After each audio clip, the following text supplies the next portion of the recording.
Welcome back to my YouTube channel key of success. आज में हम ग्रामर का नाउन्स जेंडर इस टॉपिक पे वीडियो बनाने जा रहे हूँ, तो वीडियो में लास्ट तक ज़रूर बने रहे। और अगर आपने अभी तक नाउन सिंगुलर प्लूरल यानी कि नाउन नंबर्स का वीडियो नहीं देखा है तो उसे भी देख लेना कि उसी का एक पार्ट है नाउन, फिर सेकंड पार्ट है नाउन नंबर्स यानी कि singular to plural, plural to singular, और आज उसी का थर्ड पार्ट बनाने जा रहे हैं नाउन जेंडर। अभी वैसे देखा जाए तो इंग्लिश का जो ग्रामर है हिंदी और मराठी या अदर लैंग्वेज सब्जेक्ट से काफ़ी सिंपल होता है, क्योंकि उसमें सभी के लिए स्पेशल एक अलग अलग वर्ड दिए जाते हैं। जैसे कि देखो अभी हिंदी में अगर बात करो तो दो ही होते हैं जेंडर, पुल्लिंग और स्त्रीलिंग, दो ही लिंग होते हैं। मराठी में पुल्लिंग, स्त्रीलिंग, नपुंसकलिंग। इंग्लिश में 4 है, पर वो 4 होने की वजह से हमें टॉपिक एकदम आसानी से समझता है। Masculine, feminine, common and neuter. अब इसे कैसे ध्यान में रखना है? अभी अगर आप स्कूल के एग्जाम दे रहे हो या कॉम्पिटिटिव एग्जाम, तो वहाँ पर ऑप्शन आते हैं आपको, और आपको आइडेंटिफाई करना है कि किस काइंड का वो जेंडर है। तो मैस्कुलिन में जिसके लिए हम सिंपली ही वर्ड यूज़ करते हैं, फेमिनिन में हम शी वर्ड यूज़ करेंगे, और सबसे सिंपल है कॉमन, जिसमें हम ही और शी यानी कि जो लड़के और लड़कियां दोनों भी हो सकते हैं, कॉमनली हम उसको रेफर करते हैं, वो आएगा कॉमन में। और न्यूटर तो सबसे सिंपल है, क्योंकि उसमें सिर्फ और सिर्फ नॉन लिविंग थिंग आएंगे। जो नॉन लिविंग थिंग होते हैं वही हमेशा न्यूटर में आते हैं। जैसे देखो यहाँ पे कुछ एग्जाम्पल लिख के रखे।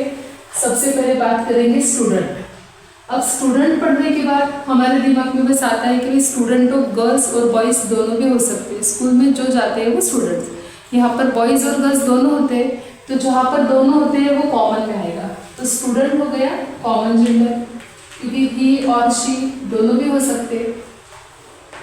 आपके क्लास में कुछ बॉयज भी है और गर्ल्स भी है, तो स्टूडेंट हो गया कॉमन। नेक्स्ट दिया है फादर।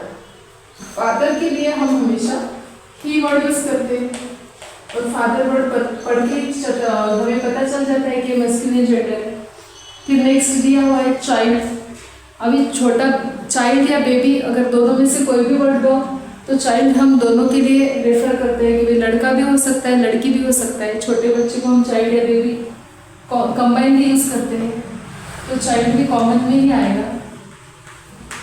नेक्स्ट वर्ड दिया है देखो बोर्ड पे क्वीन। अभी क्वीन फेमिनिन में आएगा, क्योंकि उसके लिए हम शी वर्ड यूज करते हैं, और वैसे भी जिसके जेंडर अपोजिट हमें पता होते हैं वो तुरंत पता चलते हैं। जैसे क्वीन का अपोजिट किंग है, तो किंग होता तो मैस्कुलिन में आता, पर यहाँ पर क्वीन दिया हुआ है। नेक्स्ट है लायन। अब लायन भी मैस्कुलिन में आएगा, क्योंकि लायन का फेमिनिन होता है लायनेस। नेक्स्ट दिया है नेफ्यू, यानी कि भाई का बेटा, तो ये बेटे के लिए यानी कि ही के लिए यूज हो गया, इसलिए ये भी मैस्कुलिन में ही आएगा नेफ्यू। नेफ्यू का अपोजिट जेंडर अगर नीस होता तो फेमिनिन में आता। टीचर। अभी देखिए आपके स्कूल में लेडीज और जेंट दोनों टीचर का स्टाफ होता है, तो टीचर कॉमन में आएगा, क्योंकि टीचर दोनों भी हो सकते हैं। अभी पेन। पेन हमें पता है कि नॉन लिविंग थिंग है, तो वो न्यूटर जेंडर में आ जाएगा। उसके नीचे दिया है वेट्रेस। अगर वेटर होता तो वो मैस्कुलिन आता, हम उसके लिए ही वर्ड यूज करते हैं, पर यहाँ पर वेट्रेस है। जब भी किसी वर्ड को ESS जोड़ा जाता है, तो अगर तुम्हें उसका मीनिंग नहीं भी पता है तो समझ जाना वो किसी का तो भी अपोजिट फेमिनिन जेंडर है। आंट, अंकल का अपोजिट है, और आंट के लिए वैसे भी हम शी इज माई आंट, हम शी वर्ड यूज करते हैं, तो फेमिनिन के अंडर आएगा। नेक्स्ट दिया है table. Table non living thing है। जैसे कि मैंने बताया कि हिंदी और मराठी से इंग्लिश ग्रामर समझने में आसान है, खास करके नाउन जेंडर टॉपिक में, क्योंकि टेबल नॉन लिविंग थिंग है। नॉन लिविंग थिंग तो आप छोटे क्लास से ही सीखते हो, लिविंग नॉन लिविंग का डिफरेंस। फिर दिया है काउ।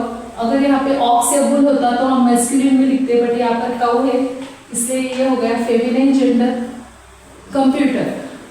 अभी कंप्यूटर नॉन लिविंग थिंग है, इसलिए वो न्यूटर जेंडर में आएगा। तो बस आपको इसी वे से ध्यान में रखना है कि अगर ही वर्ड यूज हो रहा है तो मैस्कुलिन, शी हो रहा है तो फेमिनिन। जो ही और शी दोनों हो सकते हैं वो कॉमन में। जैसे कि यहाँ पर देखिए water. Water non living thing है, इसलिए वो न्यूटर में आ गया। ब्राइड। ब्राइड यानी कि दुल्हन। ब्राइड हम फेमिनिन में लिखेंगे, अगर यहाँ पे ब्राइड ग्रूम या ग्रूम होता तो हम उसको मस्कुलिन में लिखते। नेक्स्ट दिया है हस्बैंड। हस्बैंड के लिए ही वर्ड यूज होता है, इसलिए वो मस्कुलिन है। वैसे भी मैंने आपको बताया कि जिसका अपोजिट हमें पता हो वो समझने में आसानी है। हस्बैंड का अपोजिट अगर वाइफ होता तो फेमिनिन बन जाता, बट यहाँ पर हस्बैंड दिया हुआ है। नेक्स्ट है ब्लैक बोर्ड। ब्लैक बोर्ड भी नॉन लिविंग थिंग है, इसलिए न्यूट्रल जेंडर के अंदर ही आएगा। नॉन लिविंग थिंग रहे तो न्यूट्रल में ही आता है, उसके लिए अलग से आपको कुछ एफर्ट या रूल लर्न करने की जरूरत नहीं। अब यहाँ पर डॉग दिया है, डॉग आ जाएगा मस्कुलिन जेंडर में। अब क्योंकि डॉग का अपोजिट होता है बीच। हाँ, कुछ बच्चों को यहाँ कंफ्यूजन होता है कि मैम कॉमन नहीं हो सकता है क्या डॉग, या कुछ एनिमल्स दिए हैं।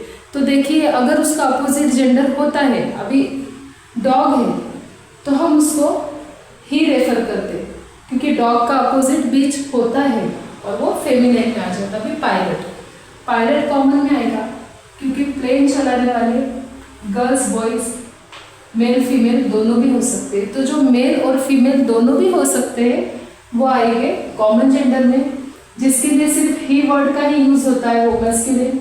अब कभी कभी हम डॉग के लिए ऐसे भी वर्ड यूज करते हैं, ईट बार्क्स लाउडली, पर डॉग का अपोजिट जेंडर होता है बीच। और अब देखिए गोट, गोट में भी बच्चे कंफ्यूज होते हैं, यहाँ पे क्वेश्चन में नहीं है पर मैं आपको बताती हूँ कि अगर गोट आए तो गोट के लिए अगर ऐसा दिया हो ही गोट शी गोट तो फिर वो मस्कुलिन फेमिनिन में आएगा, बट सिर्फ गोट दिया है तो वो कॉमन में ही कंसिडर होगा। अभी डॉग का तो ऑलरेडी अपोजिट जेंडर होता है बीच, इसलिए वो मस्कुलिन में दिया। तो इस वे से आप नाउन जेंडर एकदम इजीली पहचान सकते हैं कि अगर नॉन लिविंग थिंग है तो सिंपली वो न्यूट्रल जेंडर में आ जाएगा। जो दोनों भी हो सकते हैं मेल फीमेल, जैसे डॉक्टर हो गए, इंजीनियर हो गए, पायलट हो गए, ड्राइवर हो गए, जो दोनों भी कर सकते हैं, टीचर्स हो गए, स्टूडेंट हो गए, तो वो कॉमन जेंडर में आ जाएगा। और जिसके लिए ही वर्ड यूज होगा वो मस्कुलिन, शी वर्ड यूज करेंगे फेमिनिन। आई होप आपको वीडियो पसंद आया होगा, तो वीडियो को याद से लाइक ज़रूर कर लेना, और अभी तक चैनल को सब्सक्राइब नहीं किया है तो याद से कर लेना।